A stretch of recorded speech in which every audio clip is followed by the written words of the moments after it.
It's that time of the day again, everyone. My voice is already almost gone. You guys can probably tell, but thank you guys so much for choosing to spend your Sunday evening with me. It's 4 p.m. elimination hockey for the IceHogs.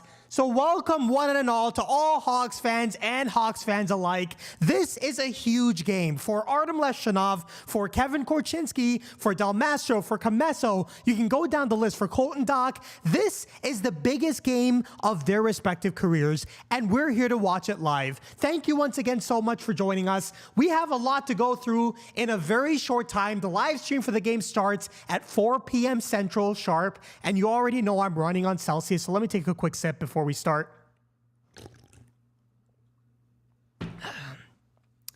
All right, so let's go through a few things before the game starts itself. So let me see if I can make sure I have everything working. If I go over here. All right, perfect. So I assume you guys can all see this. So I'm going to play a quick preview of this Game 5, this all-important win or go home Game 5 by Dana Gray, the voice of the Rockford IceHogs. So without any further ado, let me hand it off to Dana over here. Well, IceHogs fans, it doesn't get much better than this. It's a win or go home Game 5 in the Central Division Semifinals here inside Panther Arena in Milwaukee, Wisconsin. Hey everybody, Dana Gray here with your puck drop preview. This series between Rockford and Milwaukee has been interesting. The storylines aplenty. Both teams haven't been able to win on home ice. Rockford took games 1 and 2 right in this building. Milwaukee took games 3 and 4 at the BMO Center. We'll see what shifts here tonight. The Texas Stars won in overtime on Friday night, so they wait in the wings in the division finals. Rockford did drop game 4, 3-2. It was a nail biter, but a lot of good things came out of it in the likes of scoring from Samuel Savoie. He's now tied with Justin Ritzkovian to lead all AHL rookies in playoff scoring, and Aiden Thompson scored in his second straight game. No lineup changes expected here for either side. We're going to find out a lot over the next couple of hours. IceHogs and Admirals for the final time this season. And the puck drop coming up at 4 o'clock. You can tune in on Flow Hockey and Mixler, and we'll talk to you real soon. Yep, a lot that we're about to learn, not only about the IceHogs, but also about the Milwaukee Admirals. So without any further ado, let me introduce this game in a little bit of more detail by going through the lineups. And I like that the IceHogs actually put out their projected lines. This is technically the game on, it says May 8th. I think it was May 9th, actually. Absolutely, Rob. Let's go, Hogs. Let's go, Hogs. We're fired up for this one. And this is the projected lines. According to Dana Gray, we don't expect the lines to look any differently for either team in this one. The IceHogs actually go through their projected lines. The Admirals usually only post their starting lineup. So let's start off with the Rockford IceHogs. On line 1, you have the veteran line. Zach Sanford, you don't need anybody to tell you because I'm sure Dana Gray will mention this about 50 million times during the stream, but Zach Sanford won a Stanley Cup. He has that leadership on the left wing with Cole Gutman, the leading point getter for the Rockford IceHogs during the regular season. Arguably the best offensive forward on the entire team is Cole Gutman. He's going to have a pretty big role for the IceHogs in this game, whether just creating for his teammates or scoring for himself. Nobody would complain if that happened. And on the right wing, you have Gary Mayhew, the new addition to the IceHogs this season, the veteran presence, and a very good regular season for Gary Mayhew as well. On the second line, you have a mix of the young and the veterans. Captain, you're centered by the captain. Sorry, I don't know where my brain was going. Brett Seney is centering Colton Dock, who came back in game 1 of this second round against the Milwaukee Admirals. He missed the first round with an injury. He immediately showed up and had the overtime winner in the 3-2 overtime game 1 win against the Admirals. The third of 4 consecutive playoff wins for the IceHogs back in a time when things were looking a lot better than they are right now. We'll go through the bigger picture of this whole series in a bit, but Colton Dock, the power forward, the physical presence to match up against some of the more physical presences on the Admirals, guys like Kyle Marino, known fighters matters. If this game gets chippy, and I expect it to get chippy, you're going to have to rely on guys like Colton Dock to step up for the rest of his teammates.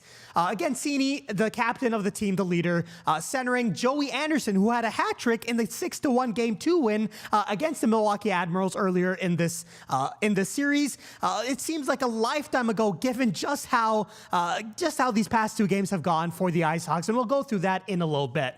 But Joey Anderson, the veteran, this second line is probably going to be really important as well, along with the first line, because again, you have that combination of physicality and youth with the veterans in Sini and Anderson. Samuel Savoie scored, and he, by the way, a lot of people don't know this, but Dana Gray did mention this in the short video that we just watched. Savoie scored a goal, and now he's tied for all AHL rookies in this playoff run for most points.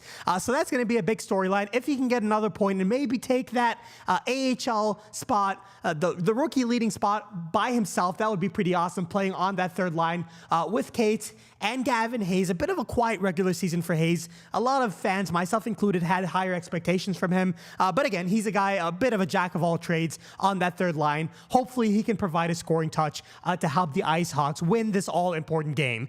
And then the fourth line, Jalen Lipin, is one of my favorite AHL players. I really took notice of him last season. I will fully admit, I am more of a Chicago Blackhawks fan than I am an IceHogs fan. This is a season where I was paying a lot more attention to the IceHogs, just given how many important prospects, most of them on the blue line, which we'll talk about in a little bit. But when I started paying attention to them in detail last season, Jalen Lipin was kind of in and out of the lineup, but he is a crucial energy piece. When you think of a fourth liner, you think of Jalen Lipin, an animal on the forecheck, a guy with a ton of speed to go along with one of the fastest prospects in the entire Blackhawks prospect pool in Paul Ludwinski. He scored a goal in the last game. You would expect him to try to create some more offense as well. That's a part of his game that's been overall lacking, but nobody can deny Paul Ludwinski's speed. And Aiden Thompson, what a professional player this guy is. He showed up towards the end of the season after Denver was eliminated from the NCAA playoffs. And Aiden Thompson, so far, he's been doing pretty good. And we'll talk about him in a little bit, but you would expect him to provide some offense. He looks like one of the most pro-ready guys in the entire AHL. And considering he has a very small sample size as a professional player, so far, so good for Aiden Thompson, playing on that fourth line. But it wouldn't shock me if this fourth line as a whole gets a little bit more ice time, especially if this game gets a little bit out of hand and you need some offense from a guy like Aiden Thompson. Second City Sports very simply says, Hogs, I couldn't agree more.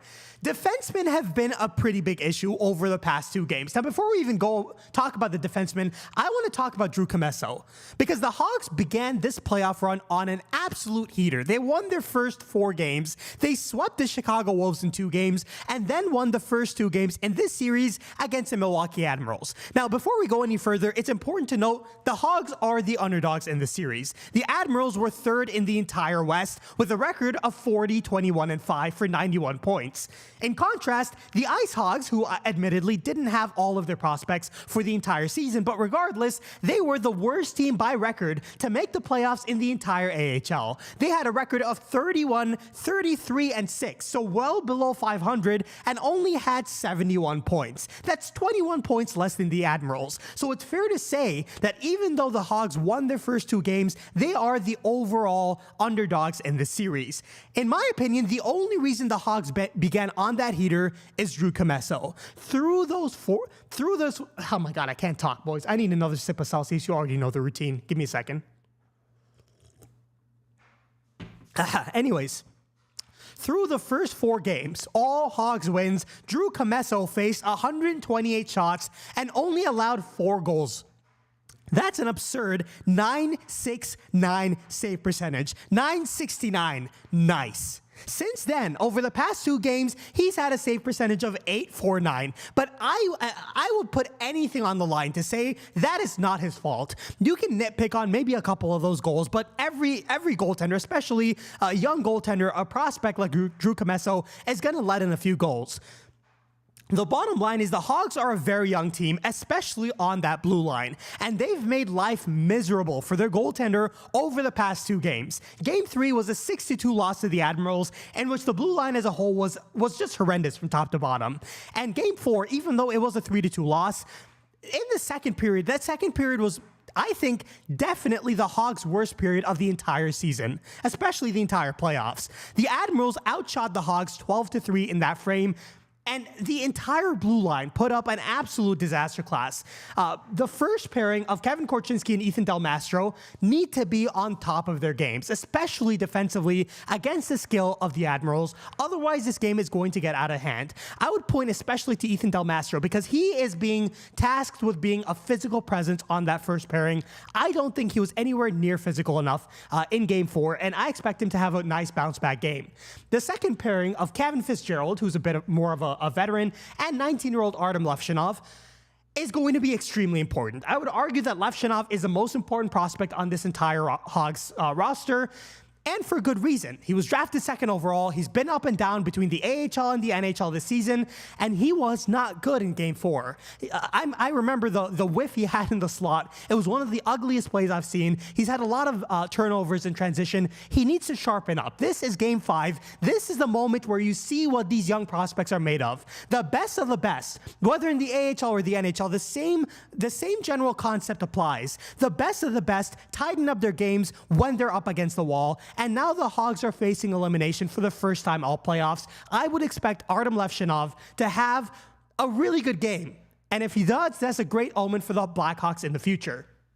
The third pairing is Andrei Kuzmin, Artyom Levshunov's best friend, along with Nolan Allen, arguably the worst Blackhawks defenseman in Game 4. Again, I'm not going to pile up on, what is he, a 22-year-old defenseman, but Nolan Allen needs to play a lot better in man-to-man defense, a lot better in positioning, a lot better in awareness, and that third pairing needs to not be the reason the Hogs lose in this game.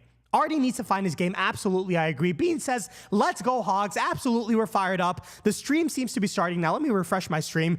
For those of you, just so you guys know, I should say, we're not going to be doing the same thing we did in the draft lottery. If you guys remember, for those of you who were present in the draft lottery stream, we had a bit of a situation where we were playing the audio in the background. I'm not going to do that right now, but I'm going to do my best to keep everybody updated. I understand not everybody pays for Flow Hockey. Rob makes a really good observation right there. Also need to shut Kyle Marino out the second puck drops. Kyle Marino is a bit of a disruptor. He's a known fighter. He's a guy who scored earlier in the season. He's having a huge impact on this playoff run, and I couldn't agree more. I would really be focusing on guys like Colton Dach, guys like Artyom Levshunov, who his physical presence has been a bit up and down throughout the playoffs. He had a bit of a cheap hit earlier in this playoff run, but you need to rely on him to really eliminate somebody like Kyle Marino from this playoff run. Let me unmute my stream just to make sure we're not missing anything crazy. It seems like they're lining up for the national anthem, but I don't hear anything on my stream, so I guess I'll still yap. I'm pretty good at yapping, as you guys know. Now, there are a few things I want to talk about in this playoff series. The first thing is neither team won on home ice yet in this series. The Hogs won both Game 1 and Game 2 in Milwaukee. Milwaukee won both Games 3 and Game 4 in Rockford. And of course, the Hogs are hoping that that trend continues for one more game in this all-important Game 5. The second thing I want to talk about is Friday's game was extremely chippy. Ooh, we may be getting a national anthem here, so hold that thought.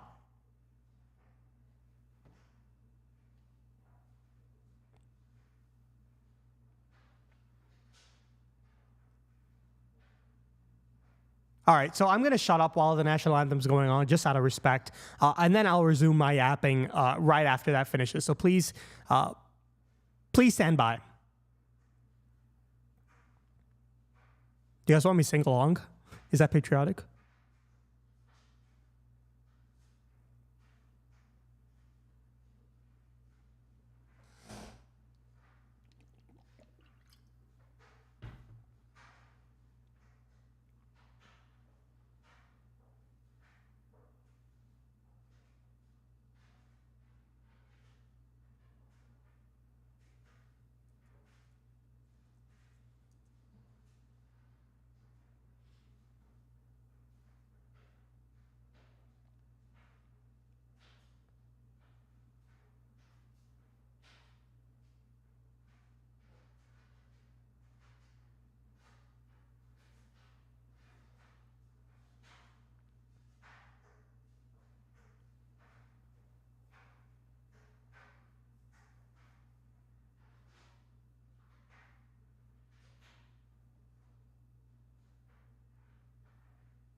Absolutely lovely national anthem.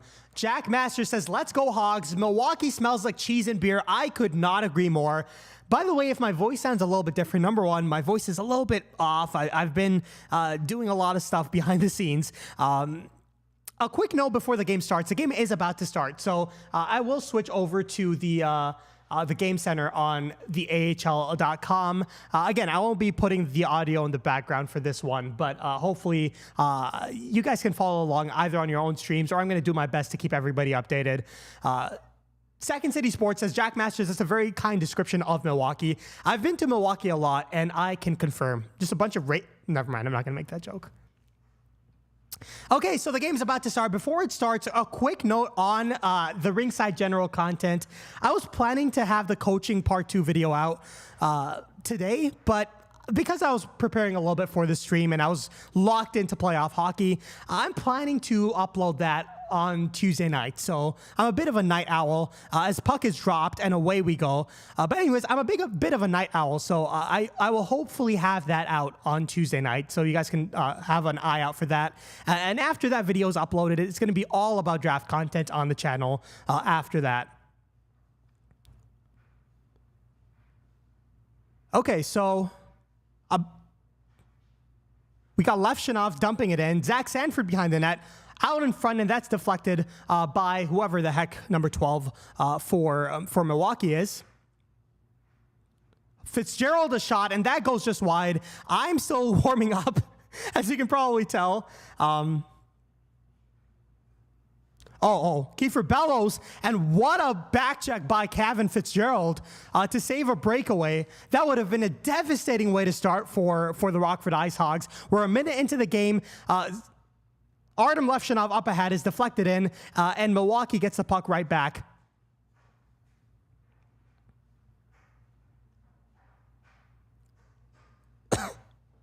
Sorry, I'm just going to grab some Celsius. Don't mind if I do.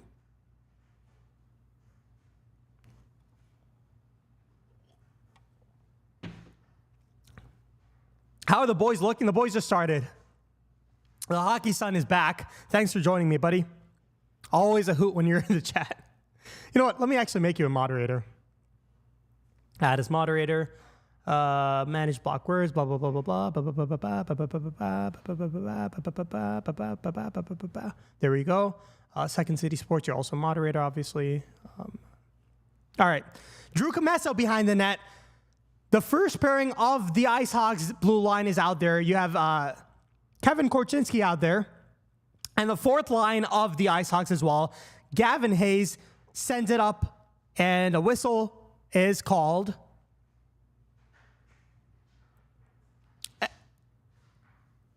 Are they on the power play? No. Okay. All right, good. So the face-off is coming right outside the offensive zone for the IceHogs.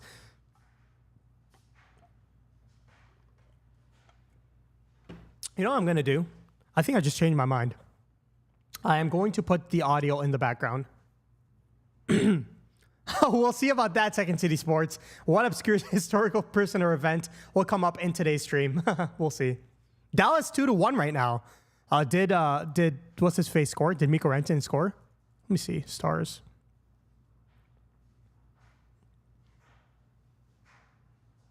Nope. All right. So far, not much happening. Almost 2.5 minutes into the game. Shots on goal for Milwaukee is only 1-0. The Hogs don't have anything going. A lot of neutral zone hockey so far. Now here comes Jackson Cates sending the puck up in. The fourth line for the IceHogs out there. Jalen Lipin and Paul Ludwinski battling on the right half boards. Ludwinski still battling, and it's taken away by Keith Gravel. Gravel once again behind the net. Harley just scored the second goal. Perfect. You know what I'm going to do? I'm going to try to make an adjustment on the fly. Let me see if I can do this. Flow hockey. I want to see if I could actually put the audio in the background just so everybody... I understand a lot of people don't pay for flow hockey. I will be completely transparent when I tell you that I only paid for flow hockey for the purposes of this live stream. Otherwise, let's just say you know what? No, I'm not going to admit it. I watch every game completely legally, of course, because why wouldn't I? I'm a content creator, right? All right. So let me see.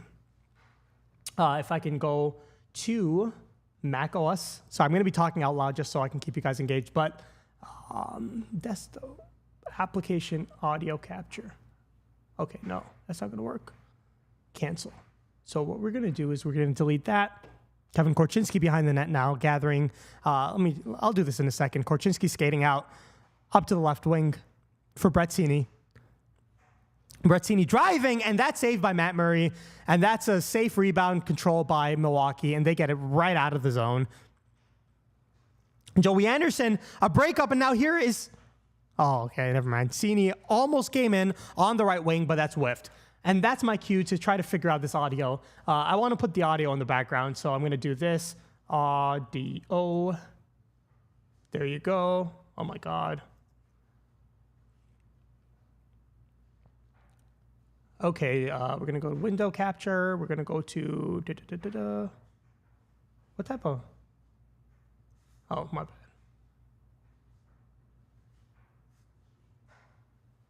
bad. My bad. I'm sorry about that. All right, Cal O'Reilly up into the offensive zone. Oh, my goodness. It's going to take me a while to get used to this, but Spencer Stasny up behind the net. And now here comes Cole Gutman the other way. A beautiful cross-ice pass over to Colton Dock. Colton Dock showing off his physicality behind the net. Jerry Mayhew. Colton Dock still has the puck back to the point. A shot by Nolan Allen. The puck deflects up and right in front of Matt Murray, but that's taken harmlessly wide of the net, and the Milwaukee Admirals are able to clear the zone. What we're going to do right now is we're going to put a screen capture, window capture, and that's going to be... Give me a second. There you go. And we're going to put that all the way back. And what we're going to do now is we're going to watch live, and then what we're going to do then... Series tied at 2 games. Can you guys hear that? The winner. Can you guys hear that in the background? Texas in the division is it too loud? Is it too soft? What is the verdict, guys? And head home. Aiden Put the volume a little down just to be safe. Face-off for Rockford. David Edstrom will counter for Milwaukee. Can you guys hear that? Edstrom. Let me know if this works. We can. How's the volume? Volume's looking good? It's good? Perfect. Thanks for joining, Josh. Good to see you. Edstrom and Thompson on the draw on the near circle. Stick side of Milwaukee's Murray, the face-off. Can hear it fine. Perfect, Jack. I appreciate the feedback. By the way, Matt Murray, not to be confused with the... Oh my God, breakaway, and he's unable... Was that poke checked away? Thompson behind the D, he's on a penalty shot coming! And Murray turned to the side, but a penalty coming. A penalty shot coming. The Hogs have a penalty shot and a golden opportunity to go up 1-0. I'm not going to jinx anything, but my goodness. For Aiden Thompson. So at 5:13 of the first period, the rare... It's going to be a penalty shot. Mutter's going for to the Aiden box, Thompson, the young rookie, making what? His fifth appearance? His fourth appearance for the Hogs? Aiden Thompson has 2 goals in the playoffs. Oh, yeah, that's a clear PK. I mean, he got slashed in the hands. You saw him put his right hand up. Oh, my goodness, here we go. Here we go, locking, boys. Rookie out of Denver. Thompson. Murray defending the net to the left. Oh, here comes it's Thompson. Saved by Matt Murray. Above the right circle. My goodness. Thompson slowly a good try. Shoots and Murray off his Anywhere left I can find a good stream for this that isn't flow hockey. Hey, Hotshot, are you in the Discord? I can help you out in the Discord. I can't really help you out right now. I'll be honest, AHL streams, technically illegal streams, are usually pretty bad. I'll do my best, and you guys can hear the audio straight from Flow Hockey in the background of the stream. So I'll do my best to keep you guys updated. But yeah, those streams tend to be pretty choppy. They're usually not the best ones. Rockford's Jackson Cates. The Admirals, I mean, Matt Murray, I was saying Matt Murray, not to be confused with the Matt Murray who's playing also lights out in Toronto, but Matt Murray had a brilliant season. I mean, he's, 27-year-old, played in 43 games, spectacular 2.07 goals against average. Okay, and there it is. Chase DeLeo, 1-0 Milwaukee. Chase DeLeo! We're going to have to look at the replay because I was really paying attention. Threw it back to the left. And Chase DeLeo will put it in at 5:23. The Hogs are running a charity. Chase DeLeo has his first of the postseason. The Admirals strike first. It's This is absolute charity, man. All right, we're gonna have to lock in. We're gonna have to lock in, boys. Just horrible defense, man. Again, we talked about this blue line. Why is Levshunov there? Levshunov is on the freaking blue line. Stay in position, bro. It's just so infuriating. You're giving up a clear-cut 2-on-1, and you're chilling on the blue line. It's just infuriating. You have to be better in this situation. It's game 5. The time to be cute and aggressive on the blue line and play neutral zone hockey is over. You're facing a better team. Play with some sort of intelligence, man. Just a horrible play.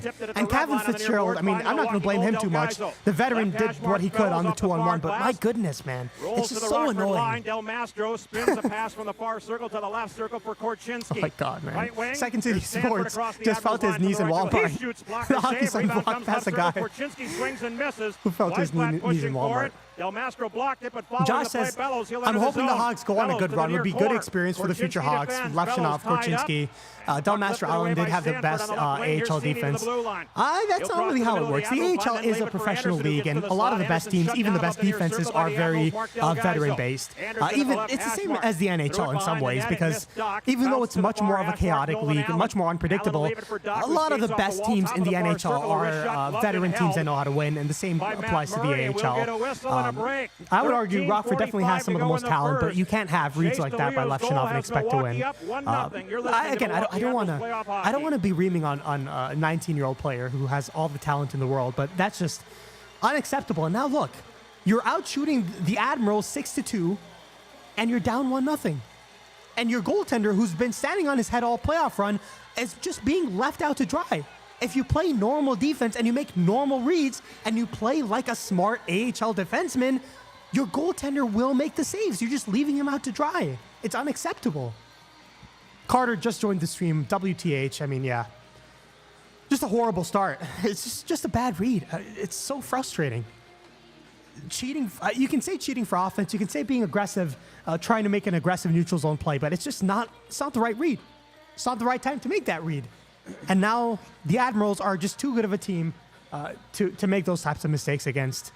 And yeah, the Rockford IceHogs find themselves down 1-0 against a team that you don't want to be down 1-0 against. You don't want to be playing catch-up hockey against a team as well-balanced and as physical and as gritty and backed up by a great goaltender for the AHL level, Matt Murray. You just don't want to be playing catch-up against this team. And yet, here we are. Let's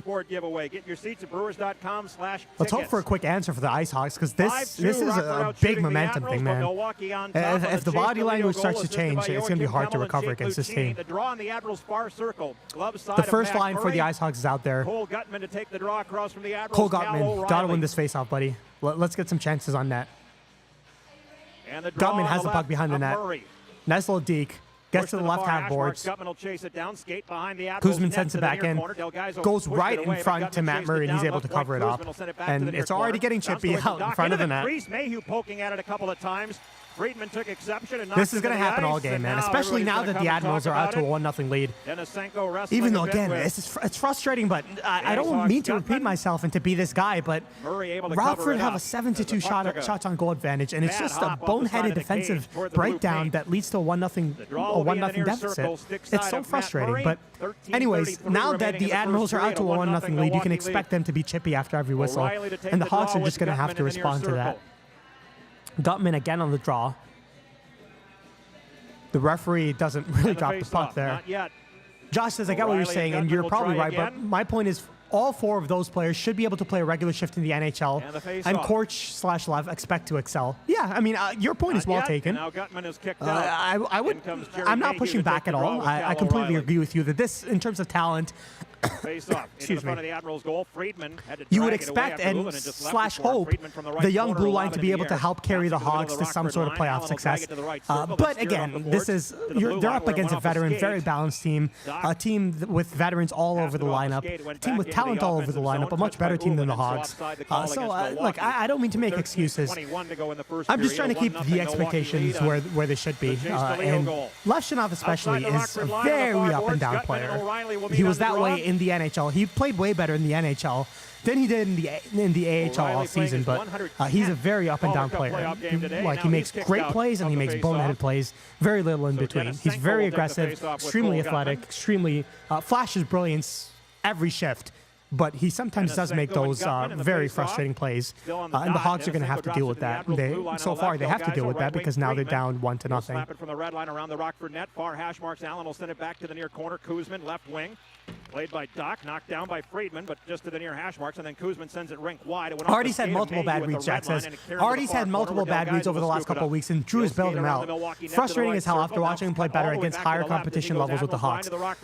Artie himself has talked about this, but he talked about how the NHL is somewhat an easier game than the AHL just because of how unpredictable the AHL is. And as a prospect, Levshunov's not good at recovery. He's not good at, oh no, something went wrong. Let me do the right play. And he's not good at planning ahead and recovering when things are going wrong. In the NHL, Anders Sorensen did a brilliant job of putting him in positions where he wouldn't have to do that. And again, in order to be worthy of that second overall pick in the future, you're going to need to develop those traits in Levshunov. So, I mean, you watch him make these mistakes, you're going to need to play better to have success in the AHL or the NHL. So these are just growing pains, but I absolutely agree. It's been very frustrating. And Drew Commesso, by the way, big shout out to the goaltender. It's funny how that works. When you get competition, suddenly the incumbent players are all suddenly start playing much better. You saw Arvid Soderblom. He had a pretty good season all along. He had some ups and downs after Spencer Knight got traded to the Blackhawks. But Drew Commesso, since that trade, even though he's never been with the Blackhawks since then, he's been spectacular since that trade happened. And he's been good in the playoffs so far. Again, just left out to dry over and over and over again by a very inexperienced and mistake-prone IceHogs defense. Ufko at the right wing boards. Gavin Hayes unable to send it in deep. Gavin Hayes, who tried to dump it deep. Oh, Edstrom almost was in. That's a great back check by Gavin Hayes right there. Edstrom, who crosses the line, but then slapped from him by the back checking Hayes. Far wall at the Admirals blue line. Gravel. Admirals defend the net to the left. Into the near circle. Make sure to let me know if the audio is okay, if the audio remains good and everything. Because I want to make sure you guys can hear the stream happening whenever I stop my apping.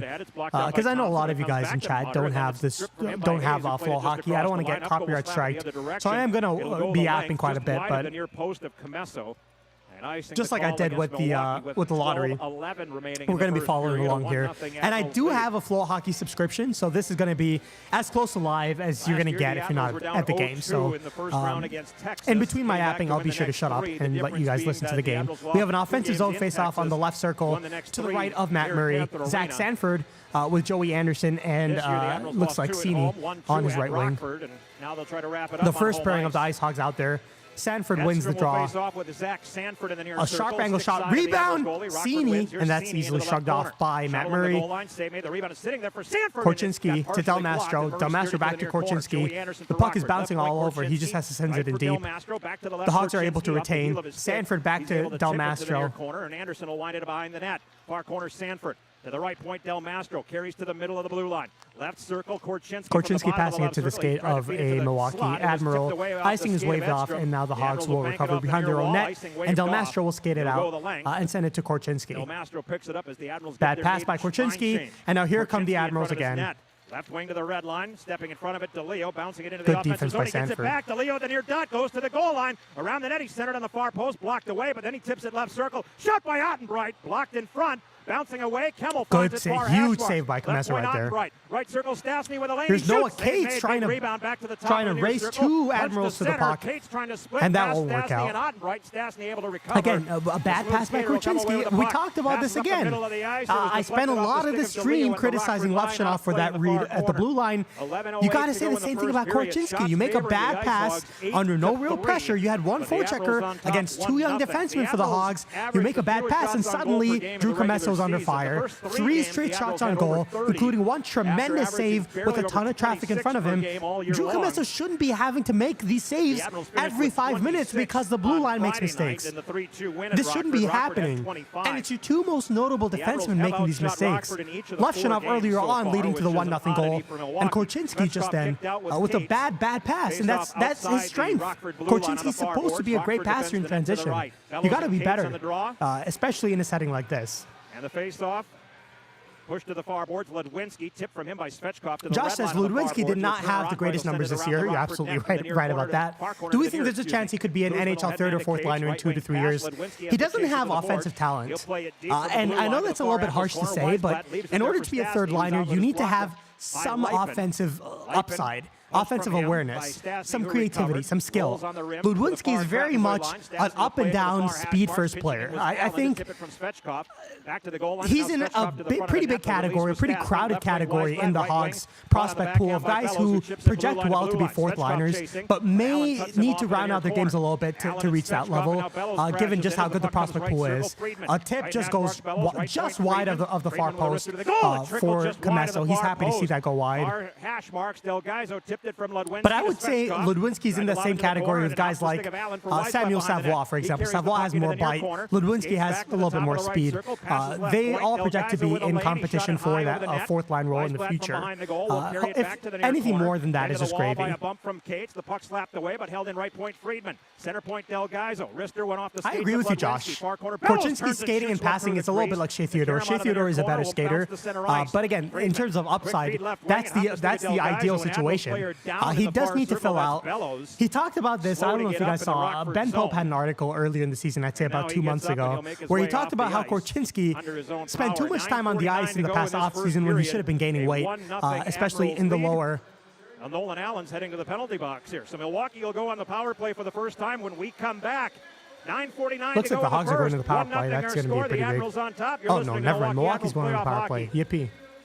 It's going to be a huge kill for the Hogs. This is a momentum-breaking moment right there. But anyways, talking about Korchinski, he needs to gain lower body strength. He needs to become tighter when he's moving in his skating. Pause, I know, but he needs his skating to get tighter. He needs to be able to escape pressure much more effectively. He needs to stop making those panicked passes when he realizes that a forechecker is on him a little bit quicker than he expected him to.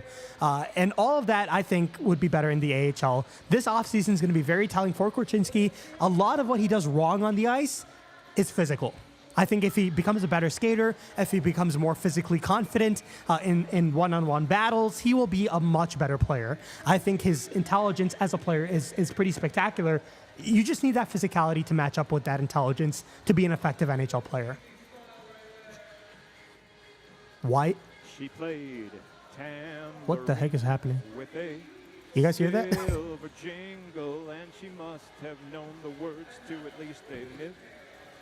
Your summer plans start at Summerfest. Summer's biggest music festival takes over the lakefront June 19th through the 21st, June 26th through the 28th, and July 3rd through the 5th. Don't miss Summerfest, presented by American Family Insurance. Tickets on sale now at Summerfest. Rob says Ludwinski has stepped up big in the playoffs. With 9:49 to go in the you guys heard the singing, right? Just to make sure.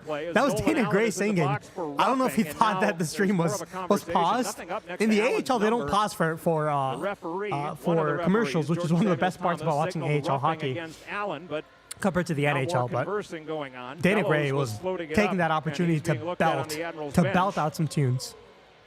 I'm being a little generous there. I don't know if I would put him on my playlist, but it's okay. Again, nothing up on the board as of yet. The puck is placed to Rob the says right Ludwinski stepped up big in the playoffs. Yes, he has, in a very fourth line way, and I would give a lot of credit to Aiden Thompson alongside Ludwinski because that fourth line has been very good. It looks like they shuffle things around. I haven't been able to really notice because I've been yapping too much, but it looks like they at least shuffled some stuff out up in the bottom six.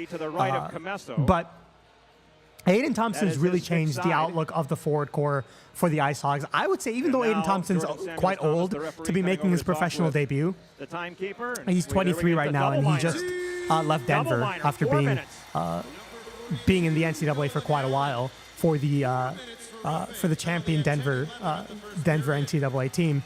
Even though he's a little old, he looks very, very NHL ready. So I would expect him to battle for a spot in the NHL next season. Ludwinski, Savoie, players like that, maybe another year in the AHL for them, especially Gavin Hayes, who's been a little bit quiet as well. Joachim Kemmel. Oh, beautiful, beautiful pickoff by Fitzgerald. Up ahead, tries to get it to Zach Sanford, but it's smartly broken up by Joachim Kemmel. Pass it up the middle, but Lucchini got his stick in the lane, and it got only as far as the red line. O'Reilly Fitzgerald can't get it out. Got to get it out there. Out of the reach of Kemmel to the near corner. Cleared by Fitzgerald. Friedman knocks it down right point. Right hash marks for This is a huge kill. It's a 4-minute. It's a 4-minute power play. I'm blind. I'm definitely. What? Why is it a wait? What? Am I absolutely stupid? Why is it? What? I have to look. What? Why is this a 4-minute power play? I'm checking Twitter like an idiot. Stay out of the penalty box. No needless penalties. The double minor for roughing against Nolan Allen of Rockford. 3:29 remaining in this power play for Milwaukee. And Bellows, who took the hit, is back on the ice. This is a huge kill for the Hogs.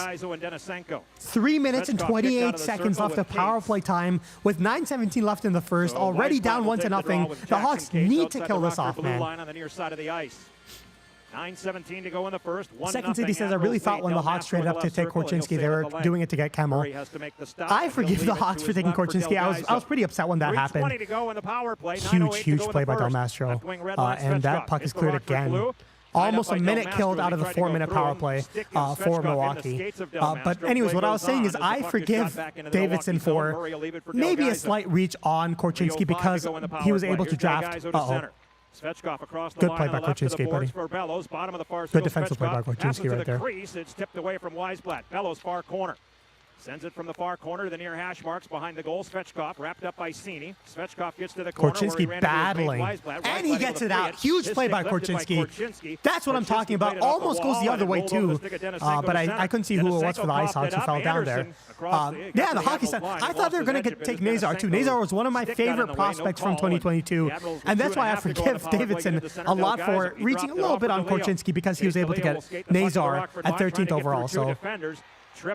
No problem. I mean, you can think of it as drafting Nazar 7th and Korchinski 13th. Korchinski's great value at 13th, so there you go. Savoie with a nice little move, goes behind the net, killing off time. That's what you want in a fourth liner, man. I love Samuel Savoie, man. A slightly worse version of Andrew Shaw. Just a bulldog on the ice. Very, very hard on the puck. An energy guy, and half of the penalty kills over for the IceHogs. Hopefully, the next 2 minutes will go just as well as the first 2 minutes did because the Hogs' penalty kill so far has been phenomenal.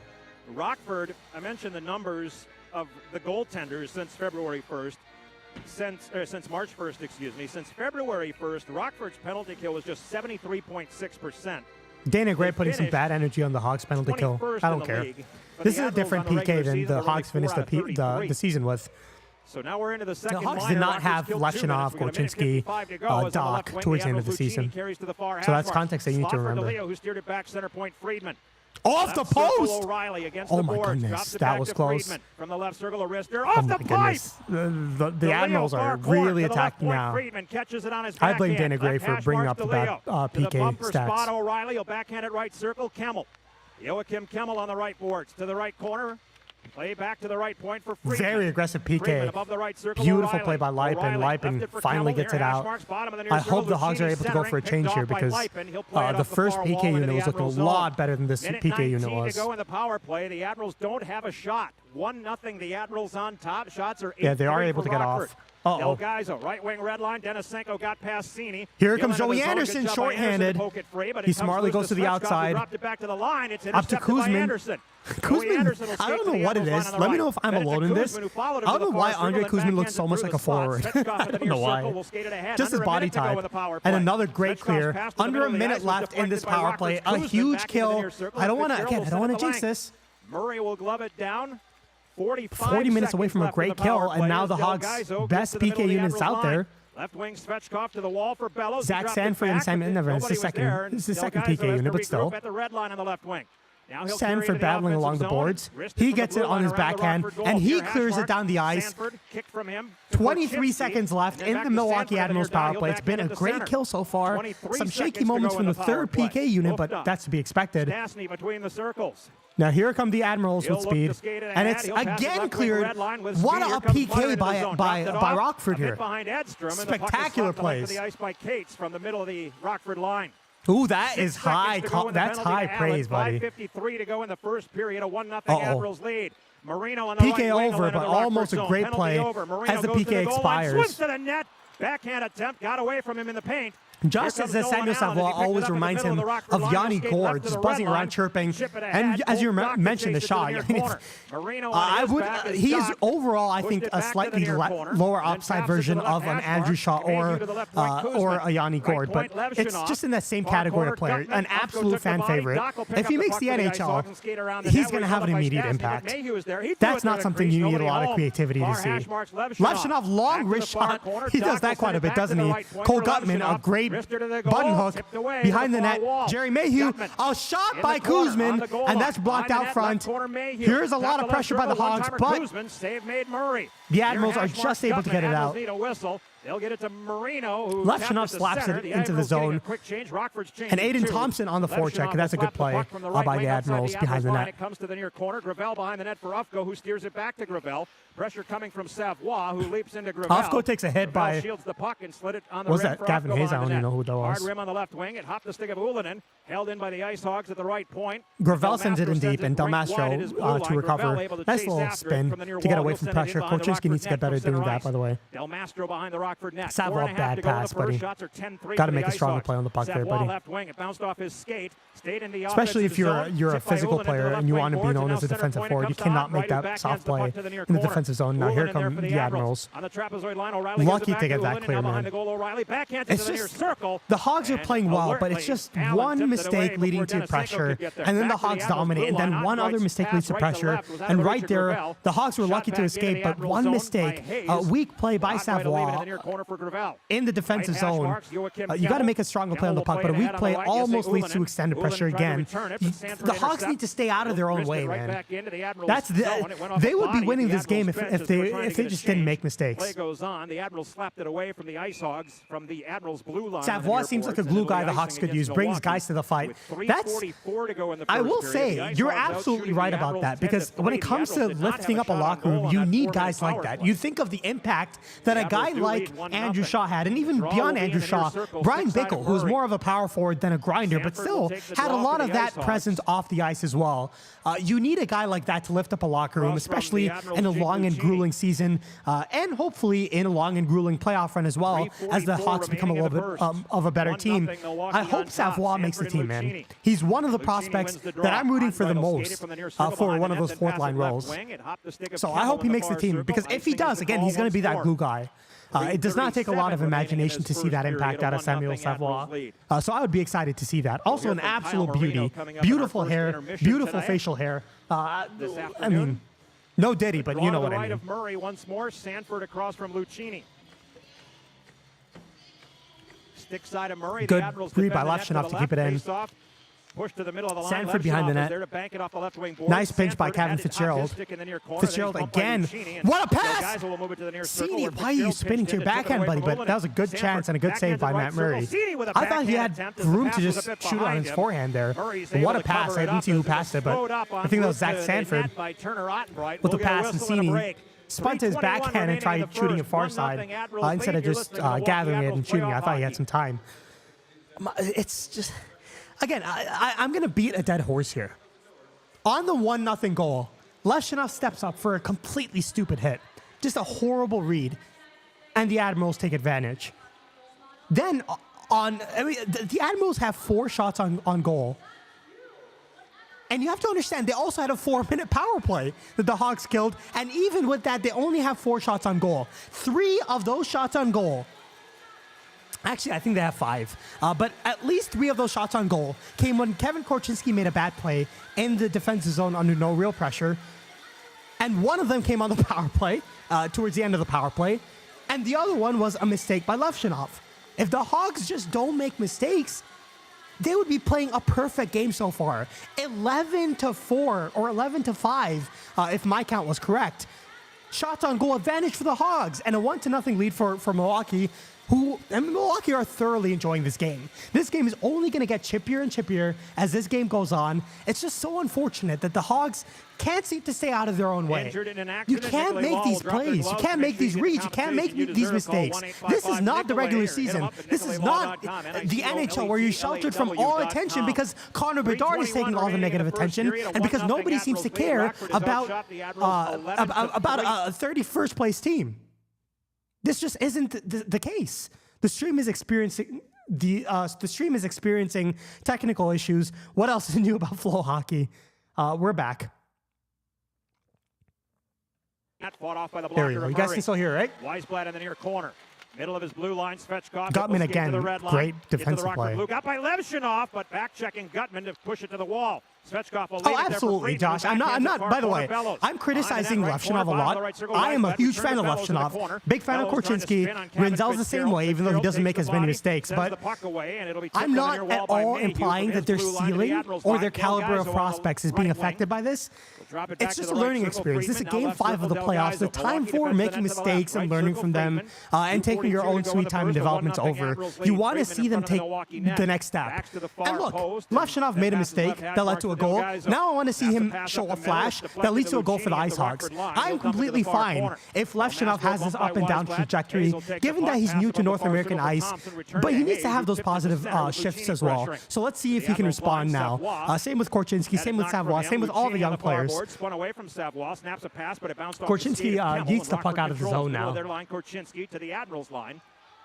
Deflected by Gavin Hayes into the near corner as the IceHogs change. Awkward Human says, I think Davidson is stronger on the trades. Some of his high draft picks have not been ideal. Some reaches for defense. Nazar was a great grab, though, and it looks like Rinzel could end up a steal. I think Rinzel's already a steal. Anything more you get from Rinzel is gravy because... Oh my God, Korchinski. Korchinski! Get the puck out! Two mistakes by Korchinski. Just get the puck out! Right hash marks.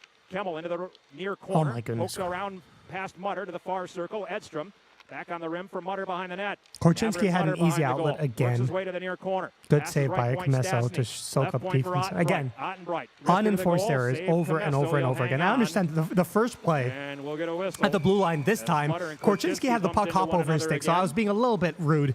But then, again, you had a chance to clear the puck. You have to clear the puck. When something goes wrong, when you have a golden pass that you're unable to corral, and you get the opportunity to alleviate pressure, you have to get the puck out. Milwaukee has 5 shots on goal, according to the scorekeeper in this game. I think they have at least 6. But regardless, all 5 of those shots on goal have been grade A chances, and all 5 of them have come because the young defense have made mistakes upon mistakes upon mistakes. Get the puck out! It's Game 5 of the playoffs, man. To the stick side of Rockford goalie Drew Commesso. Rockford defends the net to the right. O'Reilly wins it. Right point, Stastny on his back. Oh my goodness, and that goes just wide. Again, this is a defensive zone faceoff from that same mistake. I hate to be this guy to keep criticizing and keep nitpicking, but that's almost 2-0 Admirals in a period where the Hogs are completely outplaying them outside of unenforced errors.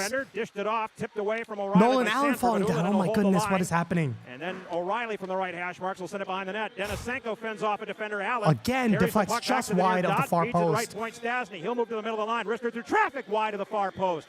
Allen, far corner with 50 seconds to go. Guzman shot, rebound, and that stays right in the slot. It looks like whoever is crashing the net. Oh my goodness. Allen! The rebound rolled over the stick of Cini. Milwaukee will flip the puck to the middle of the line. Thank God the Admirals didn't go the other way. That was a great 3-on-1 rush. Kuzman with a great shot. Good save by Matt Murray. And then Nolan Allen had a chance to hold the zone, and he just lost the puck completely. It's okay. Marino to the boards on the Here comes Jerry Mayhew. That's knocked away from him, and now Colton Dock keeps the puck in with some physicality. Knocked away from him by Delgaizo. Kevin Fitzgerald, another good pinch. Mayhew, and that's saved by Murray. Far corner to the near hash marks where Mayhew will get it. Throw it to the net. Levshunov, a long shot, rebound, and that saved as well by Mayhew. Center point, Levshunov shot blocked. I thought that was a slash. Follow-up shot, spinning was Marino in the slot. That one's turned aside by Murray. Marino really got an out on that hand. As the Admirals chip it to Josh center, says and the period comes to a close. Second City Sports says if this stream is PG-13, you get one F-bomb. Use it wisely. Next time Levshunov makes a mistake, I have no guarantees, all right? How about that? 15-5 shots on goal. Every one of those 5 shots for Milwaukee have come from a mistake from a young player. Again, you're going to live and die by your young blue line, so it is what it is. But the IceHogs are just outplaying Milwaukee, and Milwaukee are a better team. The Hogs need to take advantage of moments where they're outplaying the opposition, and they just haven't been able to do that because they can't seem to get out of their own way. It's just unfortunate. Josh says, I don't see any top line type forwards on Rockford. Yeah, you're absolutely. If you're talking about NHL top line forwards, yeah, nobody even close right now. Lourdes and Nazar would be huge. I mean, Nazar, I don't think he's touching the AHL anymore. You watch him in the second half of the season, tremendous two-way impact. His speed is noticeable. By the way, earlier today, I tweeted out something along the lines of don't overreact to World Championship moments. Nazar's been spectacular. One thing I will say about Nazar for Team USA over the past week or so, he plays the exact same way no matter who he's playing against. It doesn't matter if he's playing against Canada. It doesn't matter if he's playing against the Vegas Golden Knights or another top Stanley Cup contender, or he's playing against Hungary or Kazakhstan. He plays the exact same pro-style game, and he's been so good so far for Team USA. So big shout out to Frank Nazar. I don't think he's touching the AHL ever again. Nick Lourdes in the AHL next year is going to be interesting. I would expect Oliver Moore to hopefully play in the AHL as well. I wouldn't want to keep Lourdes all by himself. Hopefully, Oliver Moore can also develop some of that offensive IQ that you want to see from him at the pro level. Maybe playing with a sniper like Nick Lourdes would unlock a little bit more of Oliver Moore's playmaking ability, as well as his forechecking, because you already know Nick Lourdes is not going to be forechecking too much. But anyways, I don't know why we're looking at an ad for Milwaukee's airport. What a poverty city Milwaukee is. I cannot believe they have a lead right now, man. Unbelievable. Just absolutely unbelievable. All right, so first period intermission. First period intermission. That's how you know I'm running on fumes right now, but it's okay. So what we're going to do now is we're going to play some of our trusty games. We'll go to our gaming tab right now, and we'll play some human or not while we wait. And of course, you guys can keep contributing in chat, and I will continue reading it. Josh, I assume you're talking about Lourdes, if I'm not mistaken. Josh says, I think he's going to have a good NHL career. He's got speed, skill, and confidence. He has confidence. Absolutely has confidence, and he has tremendous goal-scoring ability. I mean, I was having a debate with Soft Serve Scouting about this. He may have a better all-around shot than Alex DeBrincat. I think DeBrincat's much more well-rounded, but in terms of purely being a sniper, Nick Lourdes' shot seems to be almost more unpredictable than Lourdes's. Lourdes's shot seems more unpredictable than DeBrincat's was, especially at the junior level. And of course, his goal scoring has been more prolific. DeBrincat never reached 70 goals, for example.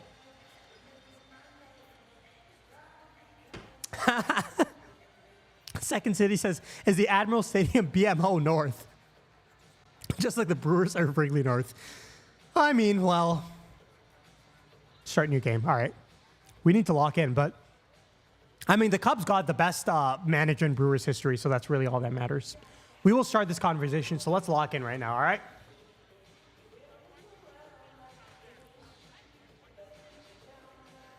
Artyom Levshunov needs to make smarter plays in the defensive zone. Thoughts? I already know if this person knows anything I'm talking about, they're an AI.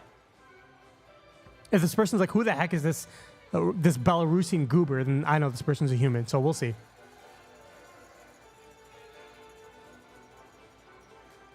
How's everybody doing, by the way? I don't think I asked you guys that. It's Sunday. It's Sunday evening. We're watching Hogs hockey. They're playing well. They're playing well, but they're making life miserable on themselves. Yeah.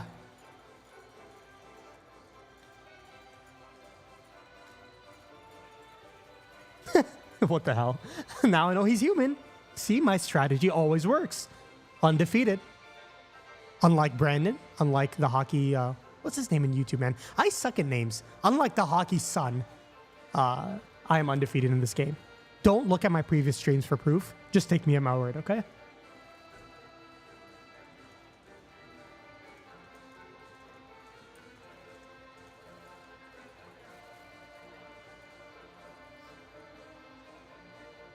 Josh says, I agree on Lardis too. I watched him live. Oh, you got to watch him live? Like as in person in Brantford or in Kingston? Oh, that's awesome, man. I really want to go to an OHL game live, man. I've gone to AHL games. I've gone to one AHL game. I've gone to a couple NHL games. I really want to go to more junior games. Real 9/11? What the heck? The Hockey Sun says, careful, the AIs are tricky. That's because you suck at this game, all right? I shouldn't say that. You have to remember the Hockey Sun. I am undefeated in this game. You want to see proof of that? Bam. Undefeated, I'm telling you. You got to stop underestimating me. I am him. Unlike you, I'm simply undefeated. It's okay. You got to watch him in Kingston. Was that still when Paul Ludwinski was playing? I remember that one overtime winner that Paul Ludwinski had, where he had the shooting down bird celebration. That was pretty awesome.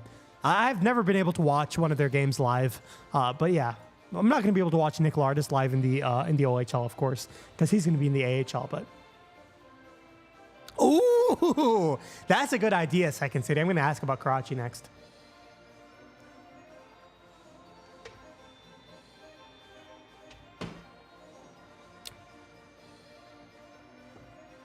Who's your favorite prospect, by the way? Let me know. Who's your favorite prospect who's not a member of the Blackhawks prospect pool? Not in the NHL draft.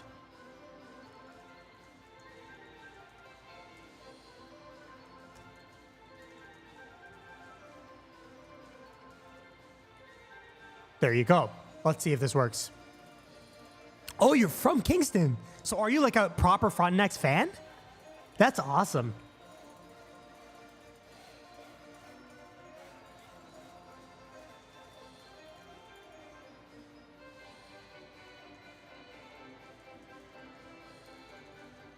Chat, cook him. No, not getting drafted this year. A prospect on another team. Who's your favorite prospect who's not a member of the Blackhawks?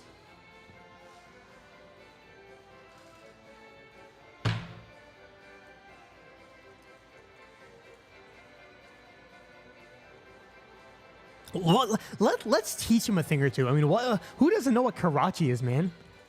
Or it could be a big brain play by the Karachi Bomber, pretending like he has no responsibility. And maybe Demidov, I'd probably agree with that. This person is AI. You want to see that? You want to see something? The Hockey Sun. You want to see something about the AI being tricky? You can't trick me because I'm undefeated.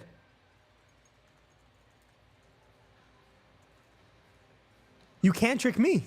Does Matt Rempe count as a prospect?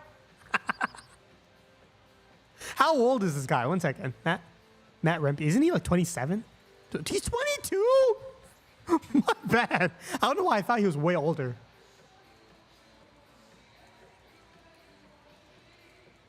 You're so smart. Oh my God. Sorry, I don't know why I did that. Yeah, my favorite prospect is probably Ivan Demidov too.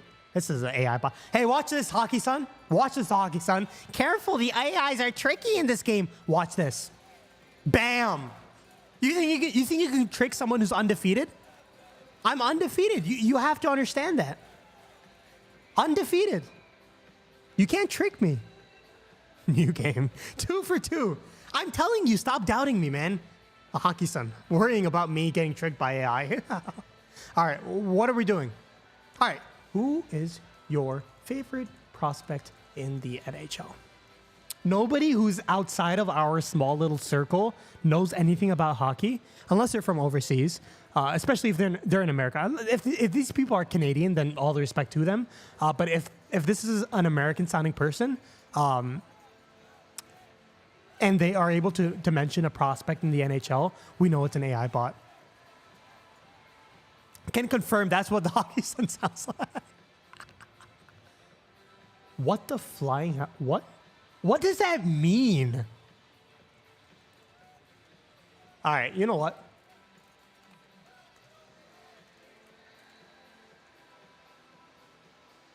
Gonna be tough to get a guy at 3 better than Demidov. I'm gonna be completely honest with you.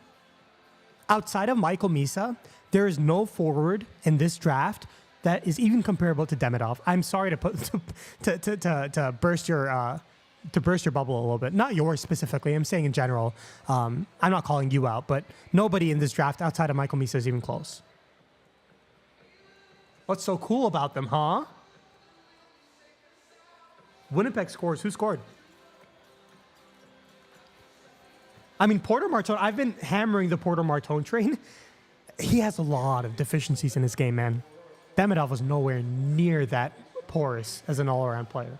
Nowhere near.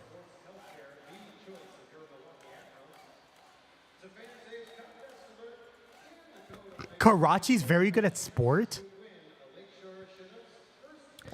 Josh says, I think Hagens or Martone, if they hit their absolute ceiling, could be there. Yeah, I guess so. I mean,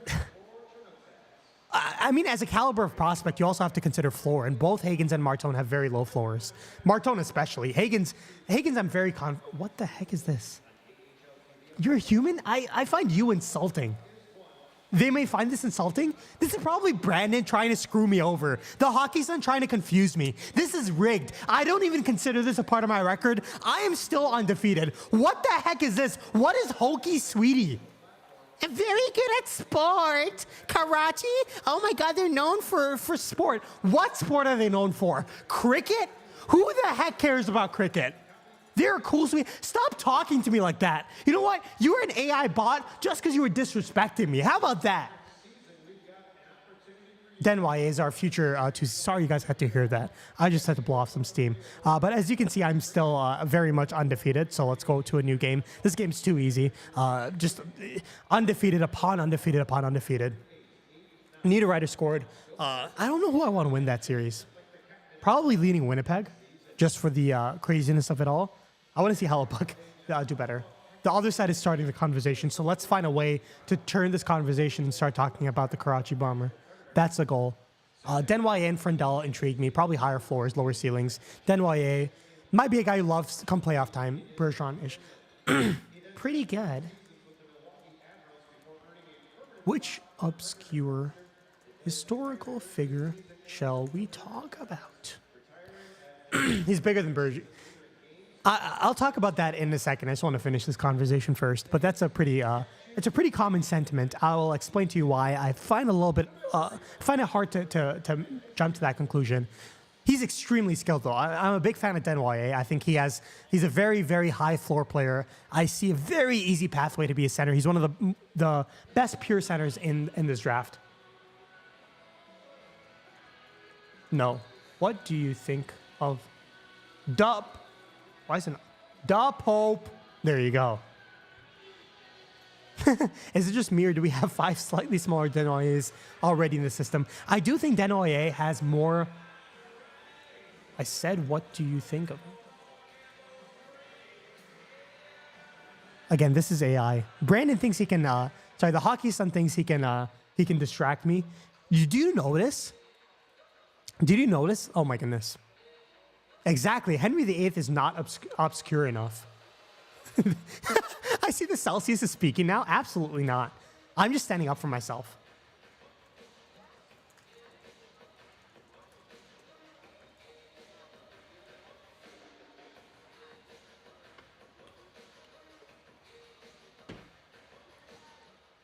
Is Denoyer Boisvert just a better version? Ironically, I would say Anton Frendell is probably pretty close to Boisvert. Both of them are...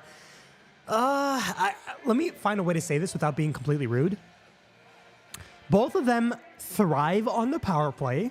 Both of them are technically physical presence who are slightly let down by their lack of elite speed.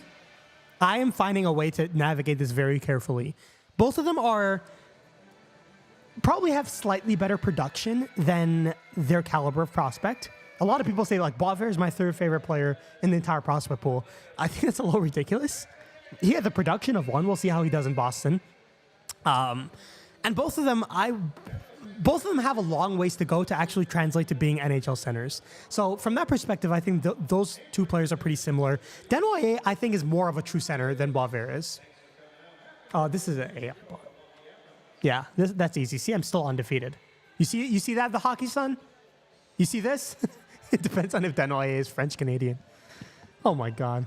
I remember there's a little clip going around about absolutely, I don't want to insult him, but a pretty interesting Montreal Canadiens fan who's like, the only way the Canadiens are going to win anything is if they get a bunch of players who are all from Quebec or something insane like that. Yeah, I agree with that. Desnoyers is a smarter player than Frendel and Boisvert. Boisvert is a smart player who's just extremely limited by his skating. A lot of people say things like, oh, his skating got better. His skating got better in very small spurts. Boisvert still needs to work extensively on his skating to even be a consideration at center. I think a lot of people point to power forwards who have bad skating, guys like Jason Robertson, guys like Corey Perry. None of those guys are playing center, right? In order to be a center, and he's been very public about wanting to be a center, you got to be a better skater. So that's something he's going to need to work on. But Desnoyers is absolutely a much smarter player than Frendel. Frendel does not do much outside of demonstrating an absolutely elite shot. He doesn't do much when he's skating full speed. He consistently slows the play down and comes to a standstill in order to make those flashy plays. He has skill, but he doesn't have the high-end offensive IQ that a lot of other players in this draft, guys like Martone and Higgins, have. And Desnoyers has a floor of creativity that those players don't have as well. So in terms of having a second-line center who's a bit of a high floor, maybe low ceiling, maybe can see him develop into a first-line center. I really want to watch Desnoyers in the Memorial Cup. Nice. Because QMJHL is just not the level of competition I want to be making big conclusions about him and his two-way potential at. Even in the QMJHL, he's not the most defensively engaged guy in the world. I mean, he plays positionally responsible. He's a good skater. He's very skilled, and he has good vision. But again, QMJHL, it's tough to make those conclusions. I'm reminded of Alex Turcotte. Remember in 2019 when half of the Hawks fan base were calling Alex Turcotte the next Jonathan Toews or the next Patrice Bergeron because he was playing defensively responsible in the USHL. And in hindsight, you could say that injuries were the big reason that Turcotte never became the player that he was meant to be. But even though he's playing pretty well, he's not a two-way dynamo the way a lot of people were expecting him to.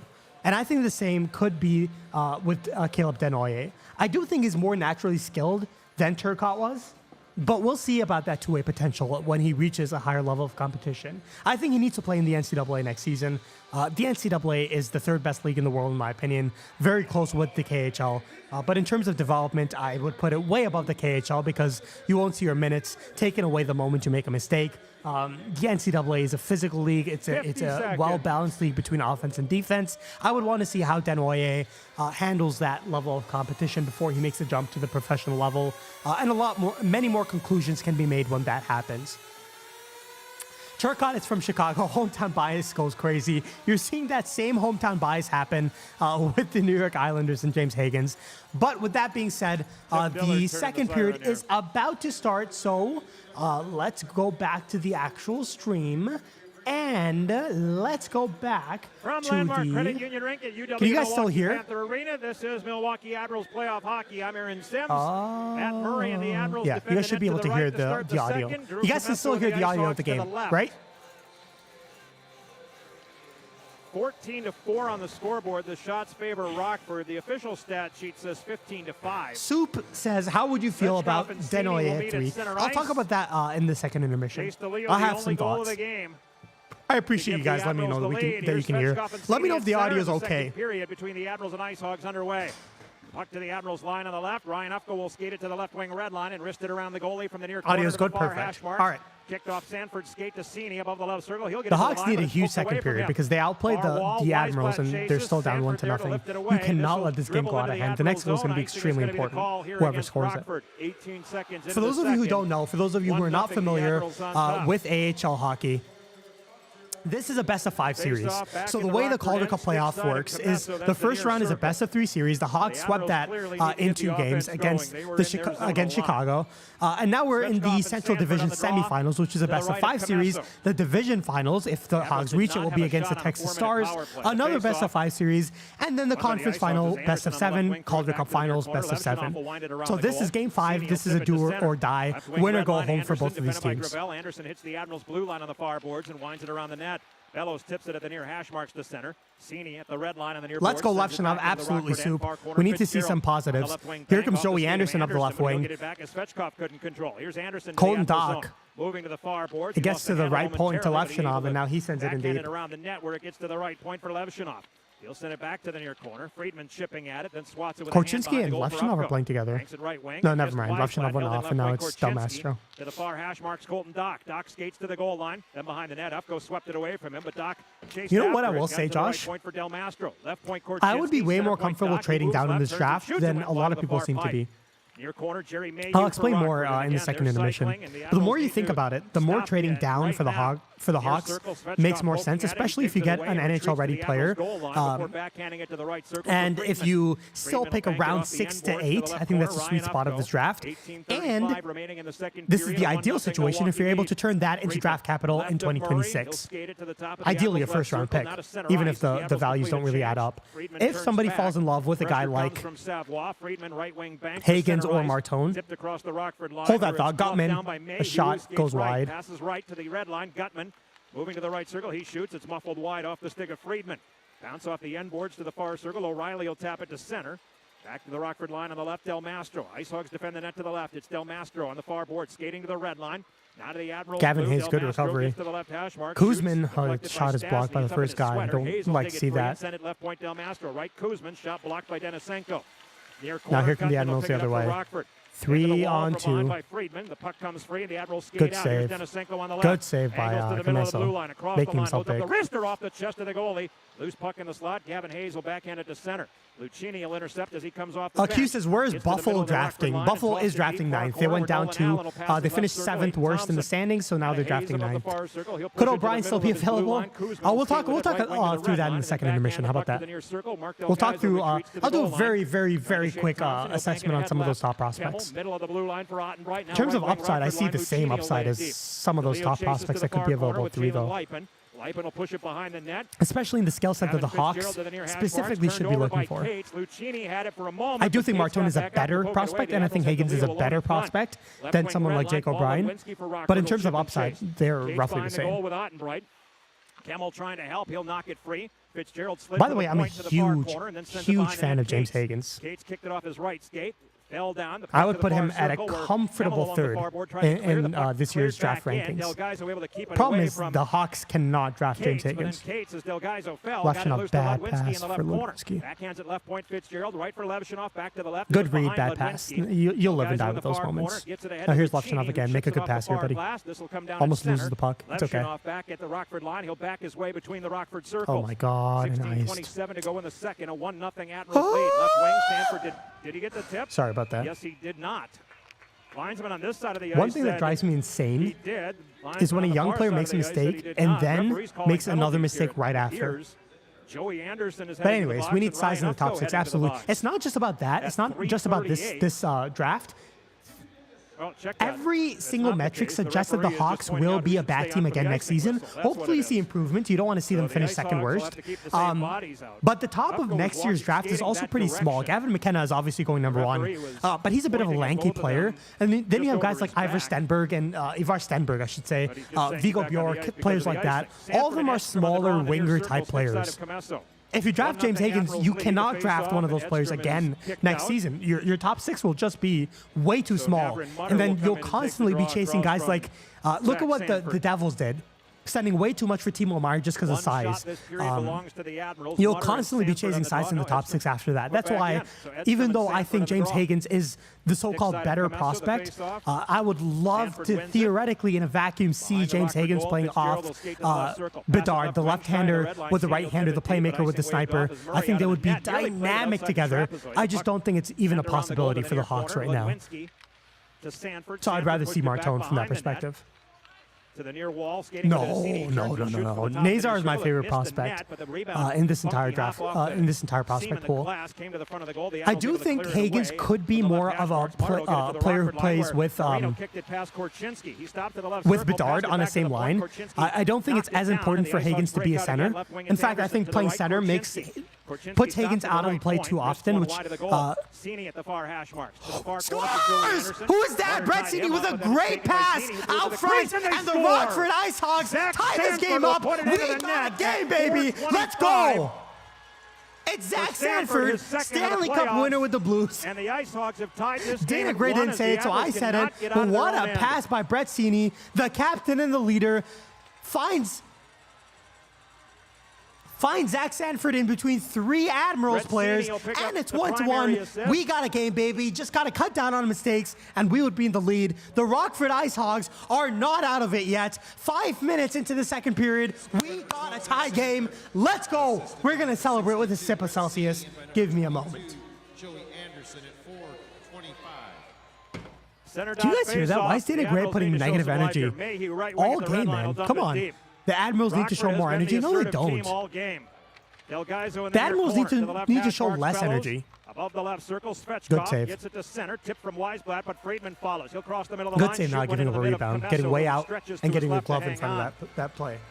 And then Friedman gets pinballed around in front of the net. Second City Sports says if we draft Hagens, we can just give Foligno 5 more years to play with him. 1-1 game between the Admirals and the IceHogs here at Panther Arena. Oh, Lord. Josh, but I was saying if we're super sold on Hagens, which the Blackhawks will not be, they're not a best player available general manager. But if they were, I would rather trade away a lot of other players before Nazar. I think Nazar is one of only 2 play drivers, and I'm being a little bit harsh because I think Kantarov is also a play driver. But in terms of definite top 6 players, Nazar and Bedard are the only play drivers. Giving one of those 2 players up would just be rough. I would rather give up Nick Lardis, even though I love Nick Lardis. I would rather give up Roman Kantarov, even though I love Roman Kantarov. I would even rather give up Oliver Moore than Frank Nazar, even though Moore is one of the defining identity pieces for the Blackhawks. Nazar for me is just untouchable. Here comes a 2-on-1. What a play! Svechkov 2-on-1. Svechkov right dot. What a play by Nolan Allen to break up that 2-on-1. A diving poke check. Svechkov has made some questionable moves. What a save by Matt Murray. End-to-end action. Hayes to the net. He shoots and a left pad save made by Rockford are going to the power play, to their first power play of the game. What a play by Gavin Hayes to slash and divide all 4 Milwaukee Admirals players and go straight to the goal. He tries to go 5-hole, and it's just saved by Matt Murray. What a play, and he draws a penalty in the process, and now Rockford have their first power play. Of course, it's not a 4-minute power play because I'm blind and deaf and I want to be a ref. I'm, of course, joking a little bit because the first one, the Admirals' first power play was a 4-minute power play. But let's see what Rockford can do on their man advantage. You have Kevin. 1-1 is our score. Is that Kevin Fitzgerald on the point? Shots are 16-6 in the game for Rockford. And now the IceHogs on the power play as Cini and O'Reilly meet in the near circle. Glove side of Murray. And the goalie needs some run support. Is that Gutman or is that Fitzgerald? Puck out of his own end. I'm doing better than the play-by-play. O'Reilly and Cini. No, I'm not. I'm living on Celsius and I'm going crazy, man. Drop it. O'Reilly wins it. Gravel in the near corner has some. Oh, I'm sorry. That was Cole Gutman. I thought that was Kevin Fitzgerald. I was like, what the heck is he doing on the power play? But no, Kevin Korchinski, as usual, scored it back in the first power play unit, and. So the draw to the glove side of Murray. Wait, that is Fitzgerald. I'm so stupid. Is our score between the Admirals and the IceHogs. To confirm, we need to hear ringside sing. Trust me, the hockey son, you do not want to see that, buddy. For the IceHogs. The face-off, won by the IceHogs this time. I don't like having these 2 defensemen on the power play, man. It's okay, whatever. And if there were going to be 2 defensemen on the power play, why not put Artyom Levshunov there? Because then you'd at least have a playmaker in Korchinski and a sniper from the blue line in Levshunov. I don't know, whatever. Anderson loses the puck, and that's cleared. Not a good power play so far. A quarter of the power play is killed off. Korchinski, nice little move there to get away from pressure. Korchinski behind the net, had to sidestep Lucchini. Korchinski in the near corner for Rockford. I'm good. I'm good, Second City. If you want to jump on Discord and sing for us, I can put the Discord audio out on the stream. I have no issue doing that. I will sing on stream, just not right now. I don't want to outshine Dana Gray. How about that? I want to let him have his moment. Okay. We've had 4 minutes and 57 seconds of power play. Halfway through the power play, just an anemic power play so far. Now the second unit's out there. You have 4 minutes of that time. Cole Gutman, Jerry Mayhew. With the Admirals, Svechkov. Whoever the heck that is on the blue line. You have Zach Sanford and Artyom Levshunov. Delgaizo and Friedman. Svechkov and Is that Gutman Kuzma? face off. Or is that Gavin Hayes? It's probably Gavin Hayes. At his blue line. He'll back his way between the Rockford circles. Pass it left. Sanford at the red line. He has Rockford's goal. Nice forecheck by Gavin Hayes right there. Net from the far corner to the near, where Svechkov Sanford uses his body to shield the puck. A lot of perimeter hockey. Oh my God, Levshunov, why the frick are you in the middle of the ice? Why are you in the middle of the ice? You cannot quarterback a power play if you're mentally disassociating in the middle of the play. Almost a bad drop pass. Again, mistake upon mistake upon mistake. When you make a mistake, you gotta recover by making the next big play. What a play and a score! Zach Sanford. What a passing play and a tap in by Zach Sanford. A brace, and guess who's on hat-trick watch? And the Admirals have Stanley Cup champion Zach Sanford. The Rockford IceHogs have a 2-1 lead. We got a game here, boys. This one on the power play. Sorry about that. To give Rockford a 2-1 lead. Look at that play by Gutman. I mean, in terms of first liners, the alarm clock can we talked about how the Hogs don't have a true first liner. Cole Gutman is as good as it gets for an AHL first line. I don't think he's ever going to be in the NHL. But in terms of having skill, despite having physical deficiencies, Cole Gutman has intelligence and he has skill, man. What a pass to find a wide open Zach Sanford. And the Rockford IceHogs go out to a 2-1 lead. Let's finish this period off strong, boys. 12:48 left in the period. Oh my God. Friday night found themselves down. My voice is gone, but I don't care. The Hogs have a 2-1 lead in this all-important Game 5, and now here they come the other way on a 3-on-2. Oh, just no, that's not the right play. It's okay. It's the Admirals line, shoots from the right circle. And Nolan Allen's getting his stick held.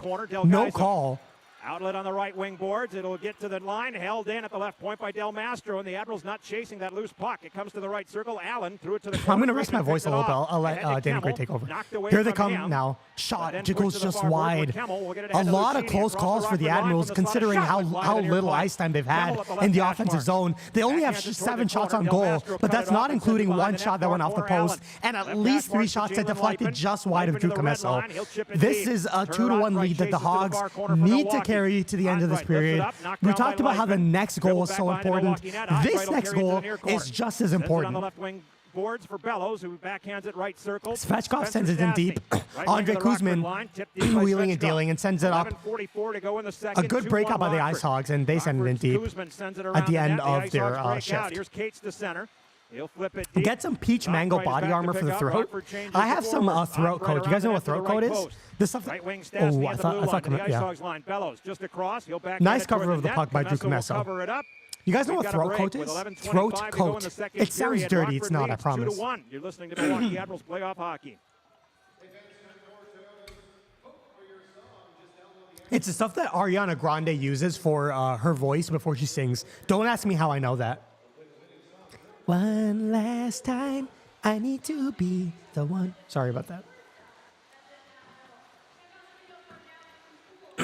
But it's the stuff that like all singers use before they sing, to like help to help them not run out of not lose their voice. I have a box of throat coat. I would need to make it in intermission, so I might do that because as you can tell, my voice is gone. I was gonna record. The coaches part 2 after this game. There's no way I can record with the way my voice is right now. Also try to get it out by Tuesday, but no promises. Woo! I mean, you guys don't blame me though, right? I mean, this is playoff hockey. This is elimination hockey. It doesn't get better than this, man. If I lose my voice in the process, it's just a price I'll have to pay. I'm willing to do that any day as long as the Hogs are able to hold on to this lead. 11:25 left.